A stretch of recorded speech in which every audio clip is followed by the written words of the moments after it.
Hi friends, ನೆನ್ನೆ ಎಲ್ಲರ ಮನೇಲೂ ಷಷ್ಠಿ ಹಬ್ಬ ಆಯಿತಾ. ನಮ್ಮಲ್ಲಿ ಕೂಡ ನೆನ್ನೆ ಷಷ್ಠಿ ಹಬ್ಬ ಮಾಡಿದ್ವಿ.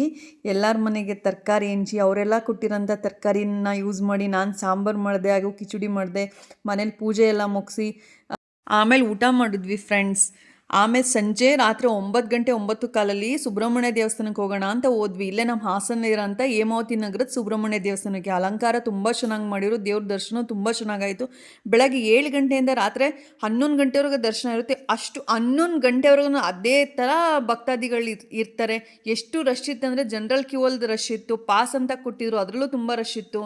ಎಷ್ಟು ನಮ್ಮ ಇಡೀ ಹಾಸನದ ಜನತೆನೇ ಆಲ್ಮೋಸ್ಟ್ ಅಲ್ಲಿಗೆ ಬಂದಿದೆ ಅನಿಸುತ್ತೆ. ಬೆಳಗ್ಗೆ 7ರಿಂದ ರಾತ್ರಿ 11 ಗಂಟೆವರೆಗೆ ದರ್ಶನ ಇದ್ರೂ ಅದೇ ರಶ್ಶು, ಅದೇ ಜನ ಇದ್ದರು. ಎಷ್ಟು ದೇವ್ರ ಮೇಲಿನ ಭಕ್ತಿ ಅಲ್ಲ. ನಮಗೂ ತುಂಬ ಖುಷಿ ಆಯಿತು, ಒಳ್ಳೆ ದರ್ಶನ ಆಯಿತು. ಒಳ್ಳೆ ದೇವ್ರ ದರ್ಶನ ಆಗಿ ದೇವ್ರ ಪೂಜೆ ಎಲ್ಲ ಮುಗಿದ್ಮೇಲೆ ಅಲ್ಲೇ ಅರಳಿ ಮರದ ಹತ್ರ ಇರೋಂಥ ದೇವರಿಗೆ ಪೂಜೆ ಮಾಡಿಕೊಂಡು ಅರಳಿ ಮರನ 3 ರೌಂಡ್ ಸುತ್ತಾಕೊಂಡು, ಹಾಗೆಯೇ ಅಲ್ಲಿ ನೋಡಿ ಉತ್ಸವ ಮೂರ್ತಿ ಇತ್ತು, ಅಲ್ಲಿ ಹೋಗಿ ಸಂಕಲ್ಪ ಮಾಡಿಕೊಂಡು ಪೂಜೆ ಎಲ್ಲ ಮುಗಿಸ್ಕೊಂಡು, ಅಲ್ಲಿ ಸಂಕಲ್ಪದ ಪೂಜೆ ಮುಗಿಸ್ಕೊಂಡು ಪ್ರಸಾದ ಕೊಟ್ಟರು, ಪ್ರಸಾದ ಇಸ್ಕೊಂಡು ಅನ್ನದಾನವೂ ಇತ್ತು. ಬೆಳಗ್ಗೆ 7 ಗಂಟೆಯಿಂದ ಎಷ್ಟು ಹೊತ್ತು ಭಕ್ತಾದಿಗಳಿರ್ತಾರೆ ಅಷ್ಟು ಹೊತ್ತು ಈ ಥರ ಪ್ರಸಾದ ಕೊಟ್ಟಿದ್ದಾರೆ. ಅದು ಸ್ವಲ್ಪ ಕೊಟ್ಟಿಲ್ಲ, ಹೊಟ್ಟೆ ತುಂಬಂಗೆ ಒಬ್ಬ ವ್ಯಕ್ತಿಗೆ ಎಷ್ಟು ಹೊಟ್ಟೆ ತುಂಬಕ್ಕೆ ಬೇಕೋ ಅಷ್ಟು ಕೊಟ್ಟಿದ್ದಾರೆ. ಅಷ್ಟೆಲ್ಲ ಪ್ರಸಾದ ಇಸ್ಕೊಂಡು ಅಲ್ಲೇ ಊಟದ ಥರ ತಿನ್ಕೊಂಬಿಟ್ಟು ಆಮೇಲೆ ಫ್ರೆಂಡ್ಸ್ ಸಿಕ್ಕಿದ್ರು, ಅಲ್ಲೇ ಮಾತಾಡ್ಕೊಂಡು ಬಂದ್ವಿ friends. Thank you so much.